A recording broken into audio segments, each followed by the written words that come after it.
One thing I will tell you is I think that every individual pundit will be received differently when they walk through the doors of the club that they played for that they're talking about. And it all depends on the timing as well. Yeah. Scholesy said something the other day in the media, him and Butty on their podcast, shout out Scholesy and Butty. They walk through there now, there'll be huge respect, no doubts, but there'll be, I'm sure, a few people going, hold on a minute. Like I would have. You know what I mean? I mean, Jamie Carragher now walking into Liverpool, my man's going to probably get told at the door, listen, it's not for you, mate. No matter what you've done. That's the one I was kind of like, I was tiptoeing around that one. 700 appearances. How do you think Jamie's being received? 700 appearances, don't care what you've done, mate. Sorry. Mo has said that you're not welcome, so the doors are shut. That's what's going to happen. Hello and welcome to another episode of Rio Presents, and we are brought to you by Crafted, man. Listen, I'm back in the studio. I'm loving it. I'm freezing. I am freezing cold, guys, just so you know. I'm not used to this weather no more. Thanks for the Christmas-y type jumper that you got me here, mate. Yeah, man.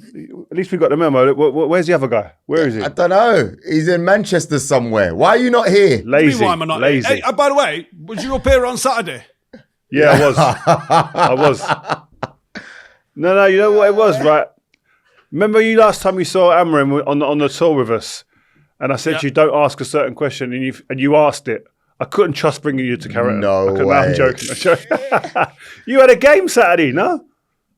Yeah. Well then. That's Yeah, right, but he would have you know what asked you to go to the game and have a halftime chat with his I mean? boys. Yeah, I you know, didn't have Steve. time. I had to get back. Hey, do you know what? Like, listen, roll me through this, right? We had 27 shots. Opposition had 4. What score was it? 1-0. 2-2. Yeah, great. Yeah. This is why you're not a Manchester United manager. Anyway, you Why? said Because I can create that many chances. Yeah. You said you were in Carrington. What are you doing there? No, man. You know, it was brilliant. I mean, I went to the tour in the summer, and I said at the time, you know, if something felt a little bit different, it was a really nice vibe there. This time I went to Carrington, spent a bit of time with some of the players, the coaching staff, the manager. And it was just great to kind of walk in there, unannounced really, and to the players. Mm-hmm.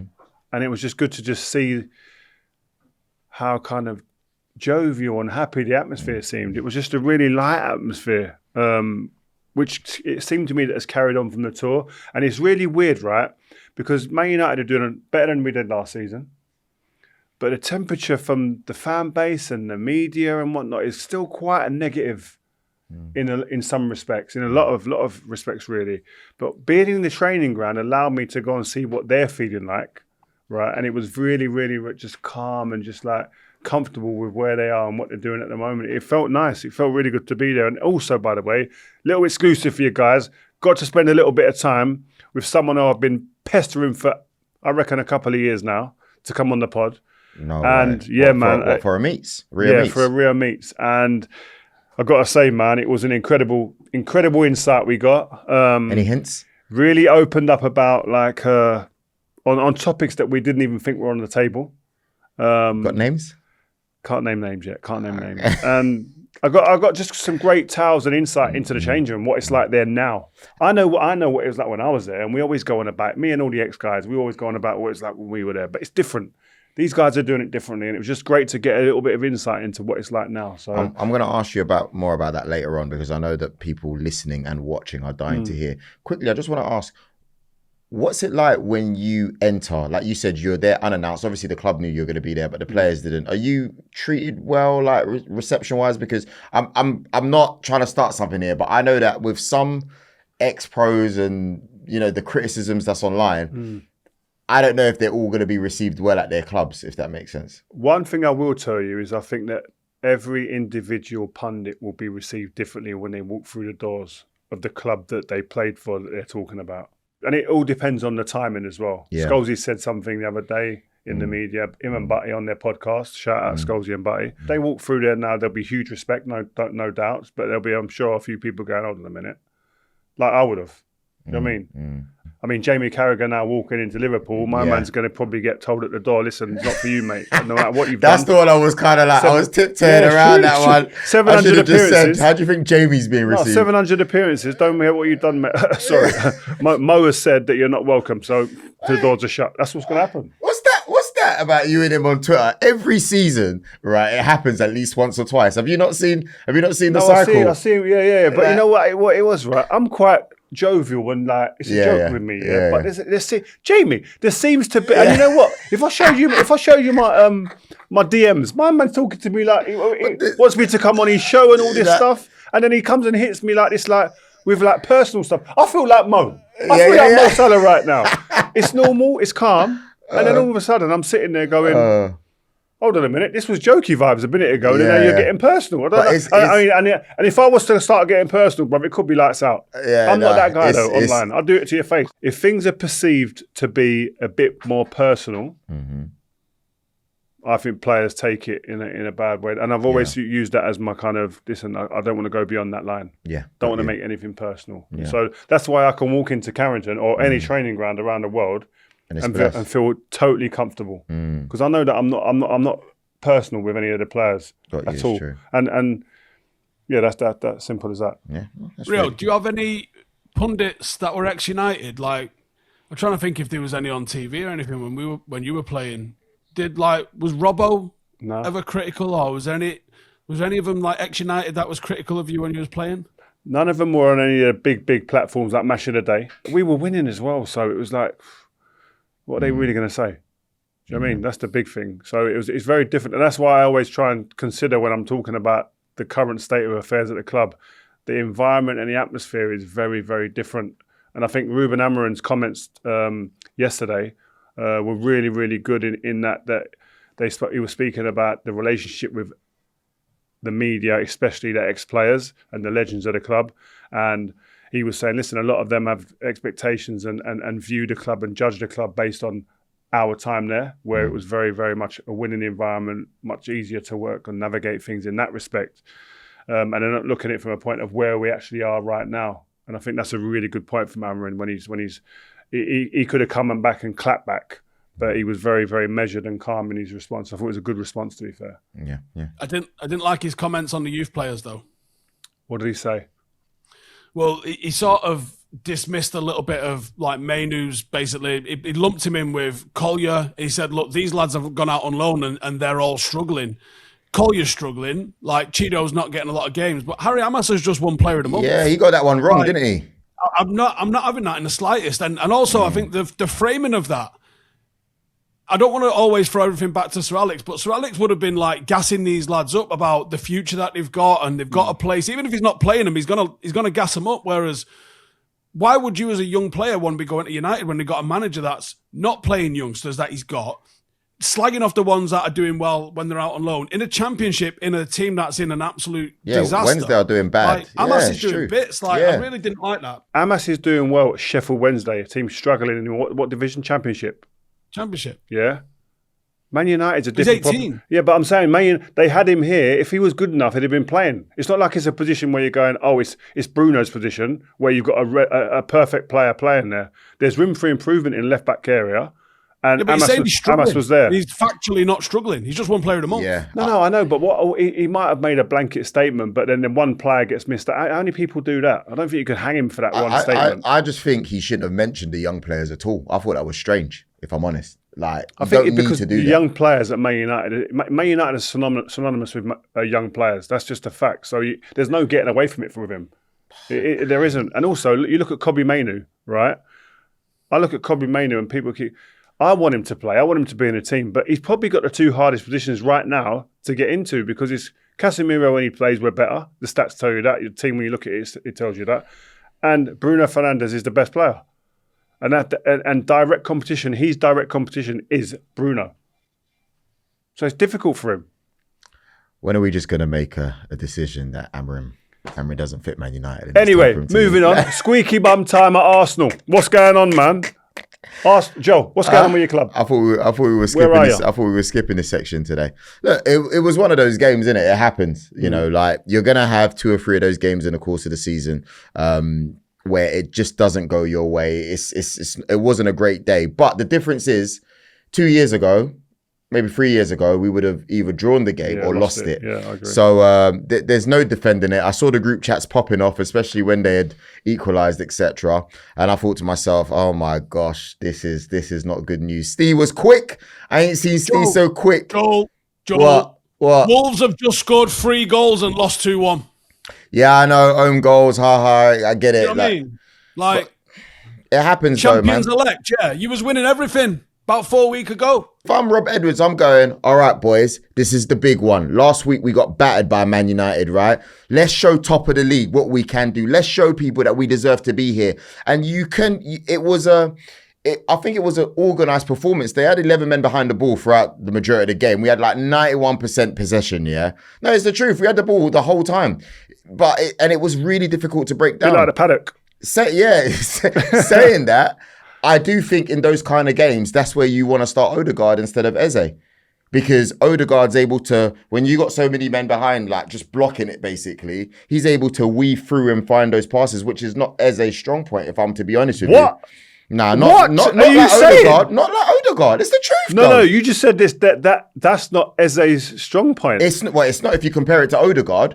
Ødegaard's intricacies and being able to, be nimble and Joel, it doesn't matter what you say. Joel, I'm not having that. The funny thing is, I'm a big Eze supporter. Get in the comments, guys. Get in the comments, please. Listen, I'm a big Eze supporter, and I said this to you a couple of weeks ago. I said, he's still finding his feet. And you were like, oh, I reckon he's done all right. I was like, nah, you have to watch his performances. Even the last couple of games, he was hooked up at half time. Wait. You're changing the point. We're not talking about form. We're not talking about how he's doing at the club. How he's adjusting. I'm talking about form. No. You said his strong point isn't getting the tight areas and moving and then finding them little intricate passes. Yeah, not as much as Ødegaard. Who's better at the two? Bro. Eze. I would rather. I'm not saying he's a better player. I'm just saying if I'm playing against either player, I'd rather play against Ødegaard than Eze because Eze can beat me. Eze can make me look stupid, and Eze can make a pass and he can score. But that's not what I'm talking about, Rio. Bro, they were camped. There was no getting through. It's not beat a man, run down and cross it. No, my point is, it doesn't matter about an individual game. I'm just saying to you, you're just saying in isolation that game, he didn't work in that game. Yeah. It's all about what you think a player can do overall. You're saying that Eze isn't good in tight areas and being able to unlock things. Not as good as Ødegaard. Because Ødegaard's got those magical, nifty feet, man. You see what he does there. Ødegaard's nice. I think they're both great They're both great players. They're different. Yeah. I just think in those situations, Eze can draw a man out and beat a man. Whether he done it in that game or not, it doesn't matter to me. But I've seen him do that countless times, embarrass people and slot. But that's not what we needed that game. And on top of that, no, not that game. And on top of that, if you see the way we started, it was all wrong, Rio. My man started Hincapié, left back, right, who he's been really good, by the way, as a centre back. Skelly, man. Skelly. You've played Ben White, right, has already had 3 games in a week. 3 games in a week. And you're trying to play him for a 4th time in 10 days. Like, you should have put Timber Just say you want him out again. We've already got you on tape a few years ago. Just say it again. I didn't say that. When you don't win the league again this year, just nail your colours to the mast and say, this clown ain't good enough. I wouldn't say that about my manager. So, spent all summer gassing yourself up about this teaser that you've just signed, running around the Emirates doing this caper and looking like absolute dicks, like only Arsenal fans can make themselves look. And he gets hooked for City's backup dancer. What's going on? Yeah. And you said this morning you'd actually rather have Gabriel Jesus playing instead of him. When did I say that? In the group. This morning. In the group. Rio, raised a few eyebrows in the group because what you previously said, it just doesn't match up. You know, are nasty. I thought what we said in the group stays in the group. No, it does. Not when it's ammo for the pod, it ain't. No. I think he needs to step it up. I don't think we're seeing the best version of Gyokeres yet. I don't know what you think, Rio. I'm going to pass it on to you quickly. There's a couple of things. There's 2 or 3 things I look at when I look at Gyokeres that he needs to understand. His movement. Saka's had the ball. I think they've had 30 crosses. I think it's second most they've had, right? Yeah. In the game. And I'm watching him when the ball's wide. Movement. And I'm not saying he's got terrible movement. I'm just saying you need to understand who's on the ball. Who's on the ball, you move differently. Like if Ødegaard's on the ball, he's going to move differently for when Saka's on the ball and vice versa. But I just don't think there's that telepathy there yet. There's not that understanding there of I've got to move here when Saka's there. And whether that's communicating that with each other and talking outside the pitch, or just having that on the training ground, just doing those reps. Yeah. One of the big things that I saw as a defender, he's allowing defenders to get their hands on him. Now, in Portugal, he was stronger and quicker than almost every centre-half he played against. So even if the defender had his hands against him, he was too close, he was shrugging people off and just slapping it in the back of the net, right? He ain't doing that in the Premier League. Centre-halves are as big as him and stronger than him at times, right? And he's enabling them to get their hands on him, and then he can't move, then he's locked down. So set himself free from them players, play on their shoulders where they can't see him, and just make little movements where they're uneasy, where they can't get to him. The moment they get to him, it's like he loses in that situation. Before you get to that third point, Rio, I have to give you and Joel and Ste a shout out because you mentioned something similar along those lines earlier on. I thought you was just hating, if I'm honest with you. But I get it right. When I say I get it wrong, I'll let you know when I get it wrong. But I think that movement thing is a big one there. I think it looked different when he was playing because we saw the name Man City, especially that game. That's the one that you two were covering. And I thought, he's just banged against City. But you were like, depends on the players. It depends on the league. Yeah, I really do think that he's got to adapt in that sense because he can't physically dominate the defenders like he could in Portugal. And the third thing is, but another thing about physicality, he's missed a pre-season. He went on strike in pre-season. Isak missed a pre-season. There's no coincidence that these two guys who have shown immense quality, one albeit in another league, was flying, are struggling at this stage of the season because when you miss a pre-season, it's very difficult, I think, to people that haven't played as a professional footballer to understand that how impactful a pre-season is for your whole part of the season. Physically being able to run, move, be robust. He just looks like he needs a pre-season. Isak, more than anyone in football right now, needs a pre-season, and it's telling. Yeah, I can't. I'll be honest with you. I can't wait till Havertz comes back. I think. Steve, come in, Steve. No, I do. I feel like I'm glad Gabriel Jesus is back. Come in, Steve. Right, I'm glad. I just need about a handful of words. Steve, you was right all last season. Just admit it. No, because I've got Havertz makes you tick. And I've never disagreed with that. You can't have a striker like Gyokeres that just stands there waiting for chances. I wanted someone to be in the box, and I still do. It and you got him, and he does this, and now else.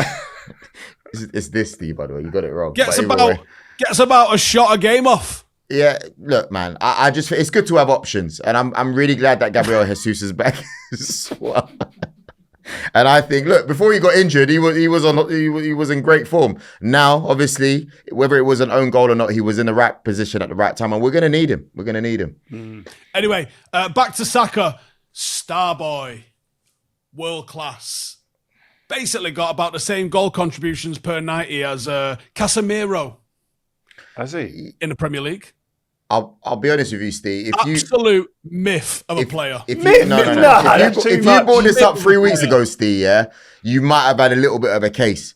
But since the North London derby, the guy has found form again. So I think you're 3 weeks too late. He's Arsenal's go-to player, there's no doubt. If Arsenal are going to produce a moment in any football match, Saka's that guy. Agreed. First guy. Yeah. He is, Steve. Come on. What does he do? He doesn't assist. And he doesn't score at any level. He's like Cody Gakpo with better PR. There's nothing about him that impresses me. What have you woke up? What did you take this morning? What drink was you drinking this morning? Just the usual. Just come out with shots, man. Yeah, because the reason why I disagree with that as well is you probably didn't watch the Wolves game, but he made I was literally watching the Wolves, and I was watching the Wolves. But you must have been watching it with like some hater tints on because That's all I watch it with. He was playing the right ball every single time. Can I just say about Saka? The thing I asked of Saka last season to elevate himself to even better standards to what he'd set was his ability to go both ways. Now I watch him now, and I don't know the stat on this, he must be going maybe 60-40 now, either way. Yeah. He's almost a 50-50 either way player. Yeah. And for a defender, a fullback, that is like criminal. It's illegal. I don't want that. I don't want that uncertainty. I want to know that he's all left-footed. I'm going to show him this way, and he's going to go down a dead alley. I've got him. Yeah. When the player can go both ways, he becomes an absolute problem. And I think Saka right now, if you ask most fullbacks, he'd be one of the hardest players to play against. 100%, man. And yeah, so I reckon, Steve, you're wrong with that one, and maybe try again in a few weeks. And the stats don't lie. He's played one more game than Casemiro. If Casemiro scores tonight, they're on the same amount of goal involvements in the Premier League. No one's out here calling Casemiro Starboy, are they? You know what I mean? Am I right or wrong? I know I'm right, so I don't even have to answer. I'm right. You're not serious. So, Rio, before we look at the Mo Salah situation at Liverpool and obviously Morgan Rogers absolutely tearing it up at Aston Villa, you wanted to tell us something special about our partners, Crafted. I can see you got one of their bracelets on. Look, bro, I don't play. Man. You're not playing games, though. Do you take that off? I got the chain on. You know what? I'm actually struggling to take it off. I got the chain. Do you know what I like is like they've got blingy stuff on there, which some go for, but also just got the simplicity stuff as well, which I like. But I've actually been like friends with the guy behind it all for a while now, so it's quite an organic relationship that's been built. And we're now in a time. What I was going to talk to you about. We're now in a time where we've got no time. Mm-hmm. Us fellas don't really want to be sitting there doing all the rapping and all that stuff. You can go online, you can go on their site, have a look at what you want, mishmash, and you can even get it wrapped up and sent under the tree, so there's no work to be done. I'm going to show you, by the way. Yeah, please. You guys, the link will be in the comments, guys, so go and have a little look. Look, I'm going to get you something. What, for me? This is how easy it is. Come on now. And this is something you can kind of tailor-make for whoever you're getting it for. So here you can have silver or gold. You're a gold man, I can see. Yeah. There we go. That's nice, that. Yeah, man. Look, you've got loads of stuff. They got the pendants there. They got the different styles like that. I think you need a double chain. Double chain. Oh my gosh. And you can go and get a nice little pendant. I'm going to get you the St. Michael's one. You can read it. You can read what it means after. It's synonymous with you and Arsenal. Okay. I like that. Okay, I like that. There you go. Double chain and a pendant. You know what, Rio? Wrapped up. That's my Christmas done, bro. Yeah, you know what I mean? All I need is Arsenal top of the league and I'm good. I'm cushy. Oh, we'll see. I don't know if you're going to get the chain. I don't know if you're going to get the other wish. Yeah, no. I want to move it on to Mo Salah, who was the hot talking point of last week and, of course, this weekend as well. How do you think Liverpool have handled the Mo Salah situation? We've spoken about Jamie Carragher. Steve, stop laughing. Oh, it's hilarious, I think. I just think they've handled it absolutely hilariously. Like, they've caused basically civil war in the Liverpool fan base. They're forcing them to either back a manager or possibly, in fact, it's not even possibly, he is their greatest ever Premier League player. And watching the backpedaling, like, oh no, Stevie G's our greatest ever Premier League. No, he's not. It's Mo Salah, and it's not even close. Like, he actually delivered you some titles, not lost you some titles. He scored goals on a rate that just has not been seen. He is, by far and away, Liverpool's greatest ever Premier League player. Not only did he win you a title, he won you a title this year.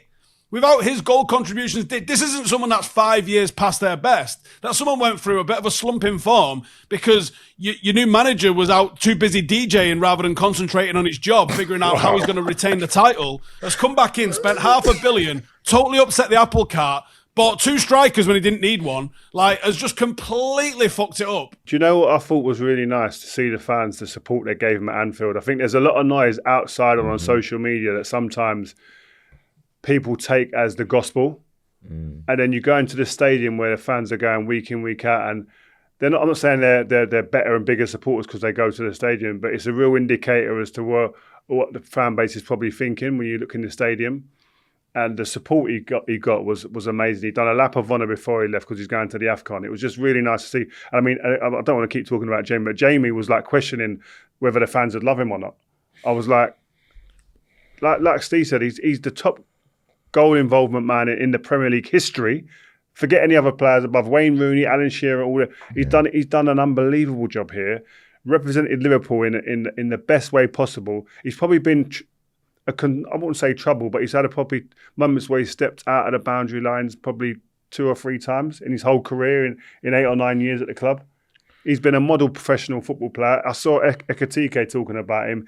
He's somebody I model myself on. He's a professional. He's one of those guys that you want in your camp, for not just for scoring goals or creating goals, but actually for showing young players this is how you get to the top. This is how you stay at the top. So again, I felt that I'm just happy that listen, I'm not a supporter of Liverpool by any means, but I'm happy that he's been shown the respect in-house now with the fans that Mo Salah's career and time at the club deserves. Did you see Steven Gerrard's answer? Very good. I thought it was. I thought that was the way you answered that, Rio. Well, what I liked about Stevie's comments was that they were from someone who's been there. He very much appreciated that and was pointed to that fact, that similarities in some situations that he's been in, but also there was no personal attack. It wasn't a vindictive approach at all. It was very much like, this is the situation, I'm going to call it as it is, without having to be personal about it. And I think that's the respectful way to do it. Yeah. What do you think is the biggest challenge for Slot moving forward? Managing. Steve's on How do fire. you spend 150 million on one of the world's top strikers and bench him? No, I think the Isak situation is more to do with him, because I think Isak, again, refusing to train and whatnot and can't train with a team. No pre-season. I can't stress how hard it is to get into full stride when you haven't done a pre-season, right? So that's why I was like, Liverpool have to get this done quick. They can't let him miss pre-season. Get this done, or I'd rather not take him at that point. Really? Because look, you got no player. I understand what you're saying. I just think if you look at the time, what Isak did last season, if he's available, pre-season or not, I know, but when you're in the game, you should know this. No, you should understand. No one ever feels the same, no matter what.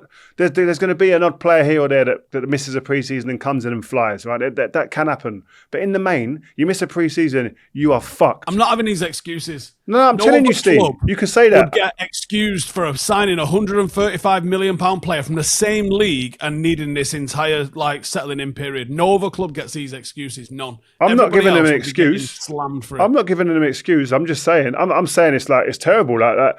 Liverpool fans obviously sitting there going, "What is going on here?" But by the way, they've got Ekitike to kind of soften that blow. So just have that. Right, what a player! Unbelievable. He softened that blow right up. So Isak's situation is not as glaring as it is at other clubs, because they've got someone coming in and just banging goals. So he can sit there and be on the bench and try and gather some fitness. Right. Ain't going to get it this season. He's confident, sticking on Ekitike. He's confidence, man.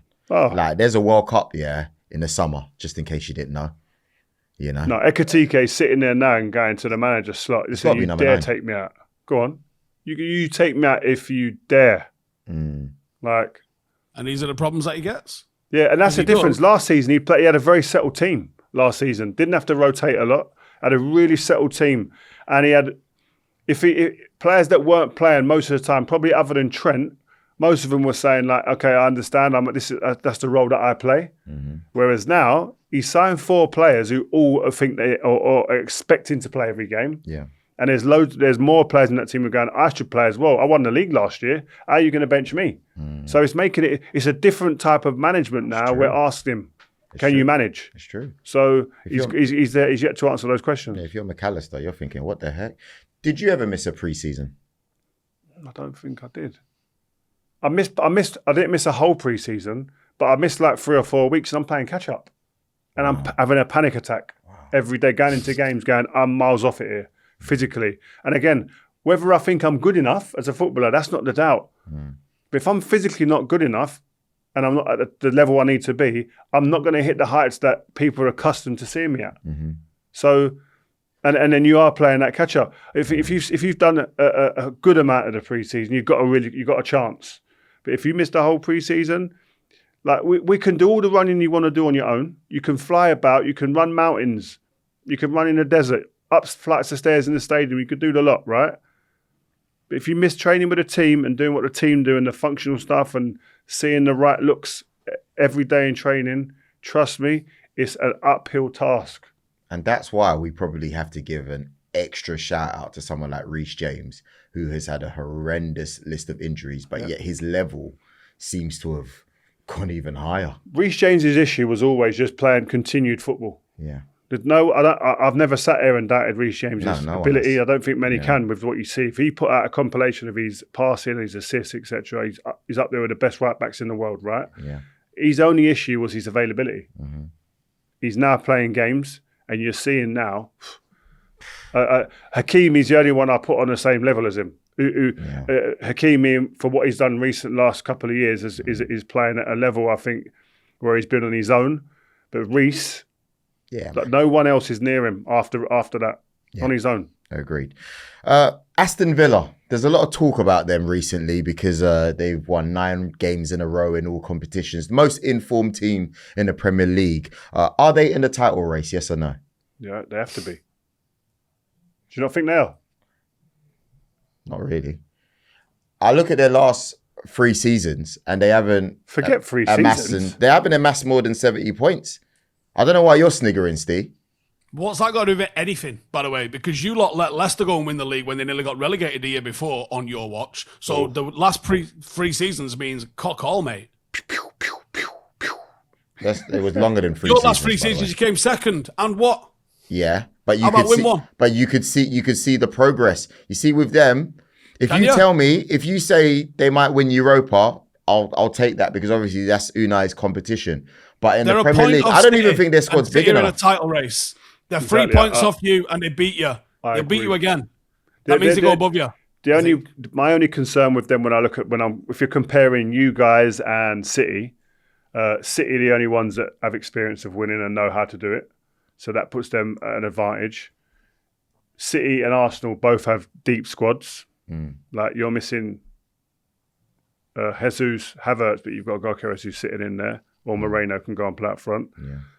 Whereas I look at Aston Villa, if Ollie Watkins gets injured, could be banging trouble. If Morgan Rogers, who hit 2 at the weekend, they're banging trouble. Midfield quality for Tielemans, Onana, Kamara. That's a class midfield. Yeah. It's an absolutely class midfield. I'm not seeing Lindelof go win a title, though. I'm not having that. No, I hear you. I think overall squad depth is not on their side. No, they need to get out. They need to get knocked out of Europe. Yeah, they can be in the title race. Exactly. So yeah, till then, I think you're chilling. I think no, they're not. I think they got a really good manager, by the way. Nah, Results say otherwise. I think they got a really good manager. So we'll see. Of. I mean, Morgan Rogers, They have a better manager than you. Steve, he is.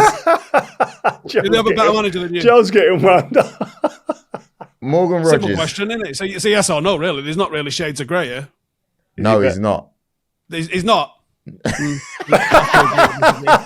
Steve. Rio, do you think he's a better manager than Arteta? He's proved that he's a better manager over time, yes. But I think Arteta in the long run could go on to do more. Yeah, and I could win the lottery this weekend, but let's leave it at what we've actually achieved, eh? Steve. Morgan Rogers scored twice, as obviously they beat West Ham 3-2. Yeah. He's banging on form at the moment, man. What's his best quality, man? His best qualities are receiving the ball in tight areas, turning. When he opens up, then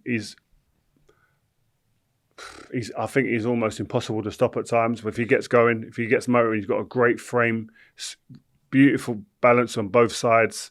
All of that part of his game, taking players on, seeing a pass now as well. I think it's just delivering goals and assists. If he ups them numbers and stats, I think you're dealing with a player that can compete on a world level. Because I think he's got so many factors to his game that you go, that's hard to play against. And when I look at midfielders, I always think about what would he do to me as a defender. If he gets in behind my midfield, I am saying, right, I need to recruit players to come and help me here. Yeah. Because he can go both ways. He's quick, he's strong, he's got a bit of guile, and if you add that devilment that I saw in the game against West Ham, and I think one thing I would say, there's moments that can make careers. He won the game for Villa there, 2 goals. Yeah.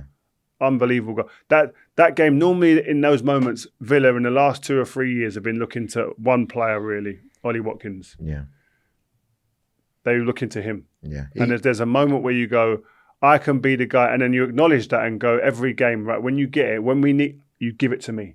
And you start telling people and you start having that bit of a shoulders back moment. Listen, I'm that guy, man. Why you keep playing it there? Yeah. And I think he seems to be morphing into that mode now, which I think makes it could be terrifying for opponents.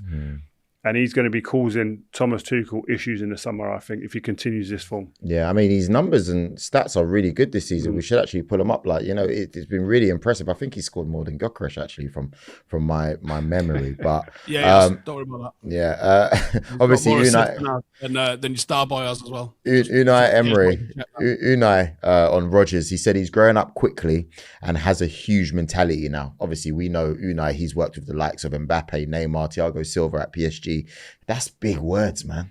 I like that comment more than I like anything about his goals at the weekend or anything, because mentality is one of the biggest factors separates the top players from the good players. Mm-hmm. We spoke to Carragher on the show not long ago, and he had Morgan Rogers there, and he was speaking about, as a talent, the kid's got everything. Great kid, got great people around him, and then when the manager's consolidating that, we're talking about mentality. This kid's got a chance, man. I really, he's a player in modern football now today I'd pay to watch. Yeah, he's exciting. He is exciting. Rodgers admitted to no longer feeling an unknown on the pitch as he struggled at the start of the season. He actually said it's been quite difficult. There's no hiding that. I suppose I might have been a surprise package last year, but people know about me and my game, and they're trying to stop me. And it's about how I can progress to the next level and combat it. How much do you rate a player who has managed themselves out of that tricky period, Rio? I think it's an issue for every new player to a league, to a team, or young player coming into the first team. The first season, you are a surprise package.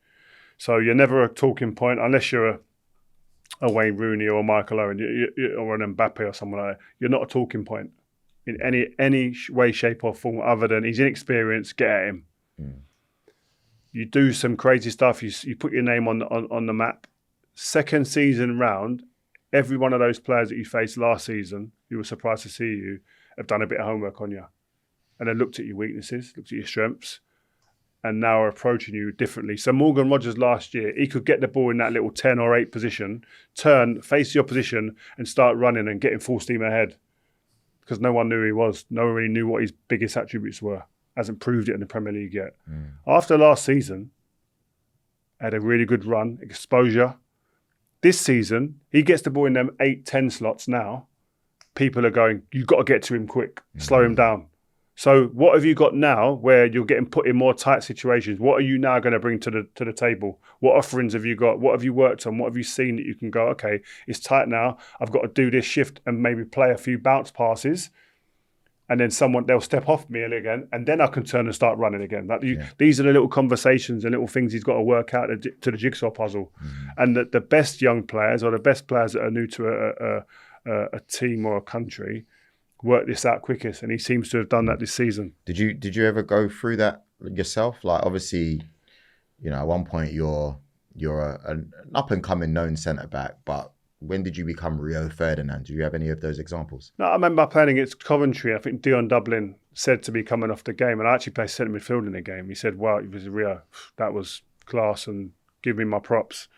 But next time I played against him, he was elbowing me in my head, coming up against me, not giving me time on the ball. So you notice those differences, and so you think, I've got to get to the ball quicker. I've got to approach Dion Dublin in a different way now and just adapt. You've got to be adaptable as a football player. And that's something you have to maintain throughout your whole career because the game changes. Mm-hmm. I think Cole Palmer is a good example of that. Steve, do you have any examples? Great example. Yeah. Joe. I mean, obviously, when Cole started, you probably remember, it was a surprise, right? We didn't think he was going to do so well being bought for 40 mil. And then all of a sudden, whoa, this kid's a superstar. The next season, even though he's still a great player doing great things, you saw that his numbers had dipped, especially from January to May. Yeah. It wasn't the same. I think injuries have played a part with him, but I think, like you say, his looks aren't going to be for as long as what he maybe was getting when he first went to Chelsea. So when the ball was coming to him at Chelsea, again, I'll say the same thing. He was being probably able to turn. People weren't as alarmed, weren't frantic and going, right, pressure. Whereas now, Cole Palmer gets the ball within 30 yards of your goal. Everyone's panicking and going, right, get to him, close him down. And if you don't, and he gets a shot off, someone's pointing the finger at the person closest to him. Why aren't you getting close to him? It's Cole Palmer. It's true. He's got it, man. Yeah, I think Cole Palmer's Tuchel's biggest headache in the summer. Why? Because I'm not 100% sure where do you fit him in. Bro, I'll be honest with you. You play him as the number 10. You play Jude as the 8. I don't care if Rice is in a 6. You play Rice as the 6. You're not leaving out Cole Palmer. You probably will, but in my team, as much as I love Bukayo Saka, where does Anderson that team play? Gets run over. Where does Anderson play? He sits down. That's what he does. Anderson sits down. Anderson sits down. I know it sounds mad, and I'm not the England manager, but you're not leaving out Cole Palmer. You can't. I think it's such a hard. It's going to be a hard somewhere. That's why I'd say it's a big decision. But I think either Wharton or Anderson alongside Rice is how you go into that tournament. You've got so who do you play in the 10 then? Jude Bellingham plays in the 10 because he's going to get in beyond. Harry Kane's going to drop off always because that's what he does, right? And Harry Kane, there's no point talking about any other striker because it's Harry Kane, right? Yeah. But we saw the very best of Jude Bellingham at Real Madrid a couple of years ago when he was ghosting into that number 9 spot. Yeah, and which I think is that true. just dovetails perfectly with what you're going to get from Harry Kane. But Cole can do the same thing. You didn't see his goal. You didn't see his goal on the weekend. Nah, but he's always going to live in between the lines. He's not really going to get in beyond. He did. That's how he scored his goal on the weekend. That's not natural. Doesn't mean that's what he does. That's once in a blue moon, though. He ain't really going to do that. Whatever you decide, whatever you think, he cannot be on the bench. I am not. To me, that is mental. Yeah, and this is just Lampard, Gerrard, Scholes again, when actually Carrick and Hargreaves probably should have been playing instead of all of those three. I think in the big games, you've got to play Declan and Anderson. But I think in the games where you're expected to win, you can go with one of those. And you can go with you could play Jude and Cole. Yeah, that's different. Or Jude. That's different. One of Jude, Cole, England win those Foden, games anyway. Rodgers. What? When you come up, England win those earlier games anyway. It's always when you come up against your France, your Argentina, your Germany, the teams where you got to actually respect them a little bit. You have to go with a bit more defensive unit. They have to. And actually, there's a shout that Reece James should be maybe looking at number 6. Ooh. Yeah, I agree. But at the same time, I think what Anderson has shown, I don't think Reece James is ahead of him at the moment. Reece James has been unbelievable. I saw him in that game, but I don't know. It's a tough one, man. This is where we find out whether Tuchel's actually got a pair of bollocks on him or not, and he actually picks the players that play a system rather than just picking the biggest names. Yeah, I think because we've seen that for how long? I think Tuchel's got the big enough cojones to make these decisions. But you got Phil Foden as well. That's becoming a big issue as well. I didn't forget Phil Foden. Yeah, no, I did. But I'll be honest with you. I'm looking at him now and I'm going, rah. But he probably don't start either. A lot of people were saying I was miles off it when I was talking about Phil, weren't they? If you remember rightly. What, me and Ste? Well, it's funny because Pep's not happy about his performance. He said, well, not happy, but he said he could do better. What's he got at the moment? How many goal involvements in the last 6 or 7 games? 7 in 4. 7 in 4. 7 goal involvements in 4 games. And that's the difference, yeah? You lot are out here absolutely fucking vaselining up Saka because he's got the same amount of goal involvements as Casemiro. Meanwhile, Phil Foden's out here doing double per 90, what the output should be. And you've got Pep going, not good enough, because Pep's a winner, not action man over here that thinks he's going to win some shit. All right, guys, listen, I want to say thank you very much for watching this episode of Rio Presents. I got to get out of here very quickly. Thank you very much, Rio, because I know that whatever this interview is in Carrington that you don't want to dispose of, we're going to find out very soon. And everybody watching, I want to say thank you very much because we have got to this is overdue really. We're almost on 2 million. Only 500,000 subscribers late. Yeah, but there's a gold plaque at the back here. Want to say you don't get that without everybody watching here. And, we've even got our people that have come from the crafted competition in the studio watching live. There's more of that kind of stuff that we're going to be doing. So please don't just watch. Press the subscribe button and the notifications. Get those comments in. Even if you think Steve's wrong, which he's wrong 99% of the time, and you think I'm right, just write in whatever you think. Let us know, man. It's great to communicate with Before everyone. we go, could you just get in the comments, guys, and let us know if you think Eze can take the ball in tight areas and can he slip people in? Joel says he can't, just so you know. I just want to know, just in one word, Emery or Arteta is better. Guys, Joel Bear, Stephen Howson, Rio Ferdinand, signing out. Shout out to Crafted, sponsoring the show. Peace.